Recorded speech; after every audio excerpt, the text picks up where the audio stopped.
আসসালামু আলাইকুম প্রিয় দর্শক, প্রথমে আমি ভিডিওটা নিয়ে কথা বলি।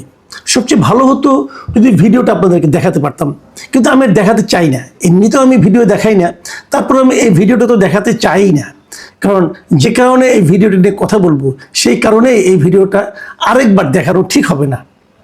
ভিডিওটাতে দুটো চরিত্র, একজন হলেন আপনাদের খুবই পরিচিত মুখ, আমাদেরও পরিচিত মুখ, আমার খুব পছন্দের একটা মুখ। আমি ব্যক্তিগতভাবে তাকে খুব পছন্দ করি। তার সরাসরি কথা বলতে পারার দক্ষতা, যোগ্যতা এবং মানে যুক্তিগ্রাহ্য কথা বলার জন্য মিস্টার হাসনাত আবদুল্লাহ, উনি ভিডিওটা একটা চরিত্র। আরেকটা চরিত্র হলো ছোট একটা বাচ্চা। এখানে দুজনের কথোপকথন, ভিডিওটা কিন্তু খুব ছোট, বেশি বড় না, মোটেই বড় না। সেখানে হাসনাত আবদুল্লাহ বলছেন মির্জা আব্বাস ক্যাডা, এবং জবাবে শিশিরা বলছে মির্জা আব্বাস চান্দাবাজ।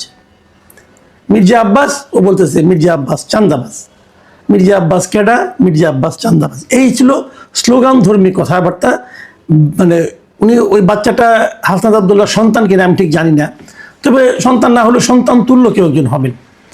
তো এইভাবে দুজনে, মানে আমরা যেরকম ছোটোবেলা আমরাও করেছি, এরকম আমরা আমাদের পিতাদের সঙ্গে এরকম করেছি যে বাবা একটা কথা বললো, আমরা সেটা জবাব দিলাম, অথবা আমার সন্তানের সঙ্গে আমি এই ধরনের আচরণ করেছি। কোনো একটা বিষয়ে আমরা দুজন শুয়ে শুয়ে কথা বলতাম। এরকম একটা শুয়ে শুয়ে কথা বলার জন্য মানে যেরকম পরিবেশ থাকা দরকার, ঠিক সেরকম পরিবেশেই তারা কথাগুলি বলছিলেন। এই ভিডিওটা খুবই ভাইরাল হয়ে যায়, সবাই দেখতে থাকে এবং নানা ধরনের সমালোচনা এটা হতে থাকে যে এই ধরনের ভিডিও দেওয়া ঠিক কিনা। এই ভিডিওটা আমাকে গতকালকে সকালের দিকে একজন পাঠিয়েছিলেন, তো এবং আমারই একজন সিনিয়র ভাই, উনি বললেন যে দেখেন এটা কি ঠিক, এটা কি নৈতিকভাবে সে কাজটা ঠিক করলো। তো আমি কালকেই চেয়েছিলাম এটা কিছু বলবো, কালকে না বলে ভালো করেছি, কালকে বলতে কালকে আমি সন্ধ্যার দিকে বলতাম হয়তো ভালো করেছি, মানে তারপরে কিছু ফলো আপ ঘটনা আছে সেটাও আপনাদেরকে আমি বলবো। তবে আমি কালকেই করি নাই কি কারণে সেটা একটু বলি। সেটা হলো এই ধরনের আজকাল সোশ্যাল মিডিয়ায় নানা ধরনের কথাবার্তা কিন্তু থাকে, এবং সেই কথাবার্তার প্রেক্ষিতে নানা ধরনের ভুল বুঝাবুঝিও হয়। যেমন কিছুদিন আগে এই হাসনাত আবদুল্লাহর দুটো আপনার পোস্ট নিয়ে আমি কথা বলেছিলাম। তো একটা পোস্ট হাসনাত আবদুল্লাহ দিয়েছিলেন, আরেকটা পরে যেটা কথা বলেছিলাম, পরে হাসনাত আবদুল্লাহ আমাকে ফোন করে বলেছিলেন যে এই কথাগুলো তো আমি বলি নাই, ওইটা আসলে আমার না, আমার নামে অন্য কেউ চালাচ্ছে। সোশ্যাল মিডিয়ায় কিন্তু এগুলিও হয়, অন্য কেউ চালায়, এমনভাবে কথা বলেছেন উনিই বলেছেন। তো ওই অভিজ্ঞতার কারণেই আমিও পরে দেখলাম যে হ্যাঁ না, ওনার বক্তব্যই ঠিক। তো সেই কারণে আমি কালকে আর করিনি। কিন্তু কালকে রাত 9টার দিকে হাসনাত আবদুল্লাহ নিজেই তার ফেসবুক পেজে, তার ভেরিফাইড ফেসবুক পেজে ওই যে ভিডিওটা, ওটার একটা ব্যাখ্যা দিয়ে উনি দুঃখ প্রকাশ করেছেন। উনি বলেছেন এই কাজটা ঠিক হয়নি। আমি প্রিয় দর্শক আপনাদের জন্য ওই পুরো ব্যাখ্যাটা, ওনার পোস্টে পুরো ব্যাখ্যাটা আপনাদেরকে আমি একটু পড়ে শোনাবো। উনি লিখেছেন, সম্প্রতি সামাজিক যোগাযোগ মাধ্যমে একটি ভিডিও ছড়িয়ে পড়েছে যেখানে বিএনপির একজন সিনিয়র নেতাকে নিয়ে আমাকে আপত্তিকর মন্তব্য করতে দেখা যায়।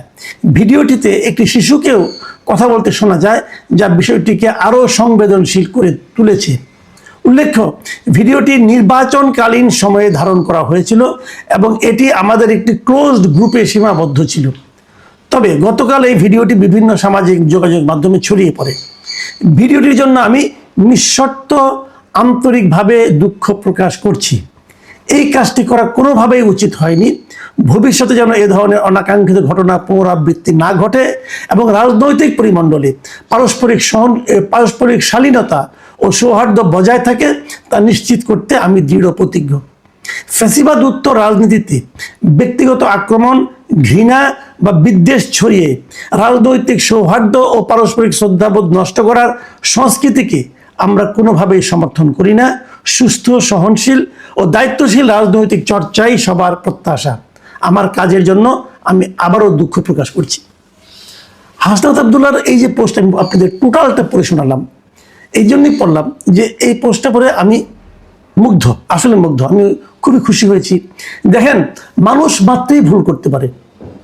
পৃথিবীতে আপনি একটা মানুষ খুঁজে পাবেন না, আমি আমাদের হযরত মুহাম্মদ সাল্লাল্লাহু আলাইহি ওয়াসাল্লামের কথা বাদ রাখছি, এর বাইরে একটা মানুষ আপনি খুঁজে পাবেন না যার জীবনে কোনো ভুল নাই, পাবেন না।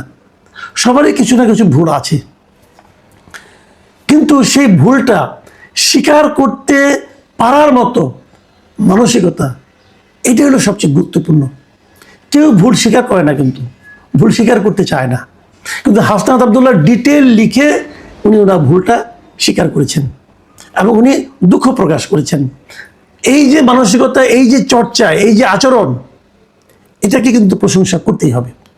আমি সেই ওনার সেই যে পোস্ট যেটা আছে, সেই পোস্টটা আমি দেখেছি এবং দেখার পর সেখানে আমি এটাও দেখেছি যে সেখানে কতগুলি মানুষ রিয়াকশন দিয়েছে, কতগুলি মানুষ কমেন্ট করেছে। আপনি শুনলে অবাক হবেন, আমি ম্যাক্সিমাম কমেন্টগুলো পড়েছি। আমি দেখেছি প্রায় এখানে যে 3 লাখ মানুষ এটাকে দেখেছে এবং মানে রিয়াকশন দিয়েছে এবং 22,700 মানুষ এখানে কমেন্ট করেছে। এই মানে কমেন্টটা, ওরা পোস্টটা 3,000 শেয়ার হয়েছে, মানে একটা বিশাল অনেক লোকের ইনভলভ হয়েছে এবং ম্যাক্সিমাম রিয়াকশনগুলি কিন্তু পজিটিভ রিয়াকশন। আমি কিছু কমেন্ট পড়ার চেষ্টা করেছি, সবগুলি কমেন্টে যে জিনিসটা নাকি কমন ছিল, প্রায় কমেন্টে, অধিকাংশ কমেন্টে, সেটা হলো এই যে দুঃখ প্রকাশ করা, নিজের ভুলের জন্য ক্ষমা চাওয়ার যে প্রবণতাটা, যে কালচারটা, সবাই কিন্তু এটাকে প্রশংসা করেছেন এবং সবাই বলেছেন আপনি আগামী দিনেও এই চর্চাটা অব্যাহত রাখবেন। এই যে কথাটা বলছে, একজন লোক ভুল করেছে, ভুল স্বীকার করেছে, সবাই হুমড়ি খেয়ে সেখানে প্রশংসা করছে কেন? অথবা আমি এবার কেন ওনার একটা ভুল স্বীকার নিয়ে একটা কন্টেন্ট করতে যাচ্ছি, সেই ব্যাখ্যাটা একটু করতে চাই। আসলে আমাদের এখানে ভুল স্বীকারের কোনো কালচার নাই। কিছুদিন আগে আমরা দেখেছি আমাদের যোগাযোগ মন্ত্রী মিস্টার রবিউল আলম রবি, শেখ রবিউল আলম রবি, উনি কিন্তু চাঁদাবাজি নিয়ে একটা কথা বলেছিলেন। উনি বলেছিলেন এটা চাঁদা এবং চাঁদা নেওয়া এবং চাঁদাবাজি নাকি এক না, আপোষে নিলে সেটা চাঁদাবাজি নয়, এরকম নানা রকম কাহিনী। এটা উনি ব্যাখ্যা দিতে পরের আবার উনি এমনভাবে কথাটা বলেছেন যে ওনাকে আবার পরের দিন ব্যাখ্যা দিতে হয়েছে এবং সেই ব্যাখ্যা কি সবার কাছে গ্রহণযোগ্য হয়েছে? আমার কাছে হয় নাই, অন্যদের কাছে কি হবে? কারণ উনি আগের দিন কি বলেছেন সেটা তো আমি নিজেই শুনেছি, ওটা তো ভিডিও এখনো আছে, উনি ব্যাখ্যা দিয়েছেন। এবং তারপরে উনি আবার দেখলাম গতকালকে আবার সেই একই কথা রিপিট করছেন। উনি আবারও বলছেন যে চাঁদাবাজির পক্ষে ওনার বক্তব্য উনি দিচ্ছেন, চাঁদার পক্ষে দিচ্ছেন বক্তব্য। এখন এই যে জিনিসটা, উনি কিন্তু ওনার এই ভুলটাকেই সত্য প্রমাণ করার জন্য উঠে পড়ে লেগেছেন। আমরা এরকম আগেও দেখেছি, অনেক পলিটিক্যাল লিডার একটা কথা বলে ফেলেন, পরে বলেন কি আমার কথার ভুল ব্যাখ্যা করা হয়েছে। আর আমি ব্যাখ্যা করার কি আছে, ভিডিও চালাইছে, আপনি কি বলেছেন সেটা ভিডিও আমরা দেখেছি, তো ভিডিওতে আমরা ব্যাখ্যা কি করলাম? ওর তো ব্যাখ্যা করার কোনো সুযোগ নাই। এরকম অনেক উদাহরণ আপনি পাবেন। এর মধ্যে আমরা অন্তর্বর্তীকালীন সরকারের সময় দেখেছি, তারপরে দেখেছি, তার আগে দেখেছি। পলিটিক্যাল লিডাররা ভুল স্বীকার করেন না। ভুল মানুষের হতে পারে এবং ভুল স্বীকার করাটাই মানবিক। যদি কেউ ভুল স্বীকার না করে তাহলে সে নিজেকে আর মানুষ মনে করে না, নিজেকে মহামানব বা আনব মনে করে অথবা ফেরেশতা মনে করে। ভাই, মহামানব অথবা ফেরেশতা সাজার চেষ্টা করেন না, মানুষ থাকেন। মানুষ থাকলে মানুষ আপনাকে আপনার কাছের লোক মনে করবে। এটুকু হাসনাত আব্দুল্লাহর প্রশংসা। এখন আরেকটা পয়েন্ট একটু কথা বলি। এই যে দৃশ্যটা আমি দেখেছি, ওই বাচ্চাটার হাতে কিন্তু একটা খেলনা পিস্তল ছিল, পিস্তলের মতো ছিল, ওটা খেলনা কিনা যায় না, খেলনাই হবে, একটা খেলনা পিস্তল ছিল। এবং খেলনা পিস্তল হাতে উনি যখন বলতেছেন হাসনাত আব্দুল্লাহর কথার প্রেক্ষিতে, তখন কি এই বাচ্চাটাকে কিন্তু এক ধরনের, আমার কাছে মনে হয়েছে, এক ধরনের অ্যারোগেন্সি শেখানো হচ্ছে। আমাদের বাচ্চাকে কিন্তু আমরা এইভাবে মানুষ করব না। আমি যারই বাচ্চা হোক, আমি হাসনাত আব্দুল্লাহকে বলবো আপনার এটা রিয়াকশন হয়েছে, আপনি বলেছেন এটা আপনি নির্বাচনকালীন ওই টাইমটাতে আপনি এটা কাজটা করেছেন। নির্বাচন হয়ে গেছে তাও প্রায় আজকে 3 সপ্তাহ প্রায় হয়ে গেছে। কিন্তু তো এতদিন কিন্তু পরে যখন এটা ভাইরাল হয়েছে তখন আপনি বুঝতে পারছেন আপনি এটা ভুল করছেন। যখন আপনি সমালোচনার মুখে পড়ছেন তখন আপনি বুঝতে পারছেন এটা ভুল করেছেন। যে বাচ্চাটাই আপনার সঙ্গে এই বাক্যালাপে অংশ নিচ্ছিল, সে বাচ্চাটা কি জানে যে কাজটা ভুল ছিল তার? সে বাচ্চাটা কিন্তু জানে না। সে বাচ্চাটা কিন্তু এই ধরনের ধারণা নিয়েই বড় হতে থাকবে। তার শিক্ষা কিন্তু এটাই হবে যে হাতে একটা পিস্তল নিয়ে বলতে হবে ও চাঁদাবাজ, ও ঘুষখোর, ও মদখোর, এগুলি বলতে থাকবে। এখন এই প্রবণতাটাকে আপনি এতদিন কেন করেন না? এতদিন আপনি বাচ্চাটাকে অথবা ওই বাচ্চার মাকে অথবা এদেরকে কি আপনি যে ভুলটা ফেসবুকে স্বীকার করলেন, সেই ভুলটাকে ওদের কাছেও স্বীকার করেছেন যে বাবা এই কাজটা তো আমার বলা ঠিক হয় নাই, আমরা ওনাকে চাঁদাবাজ বলবো না।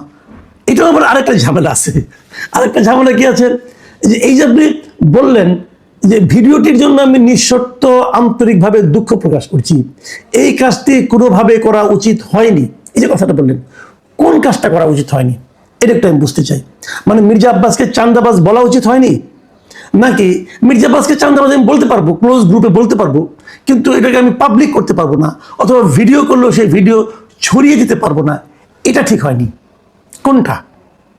এটা কিন্তু আমার একটা বেসিক পয়েন্ট।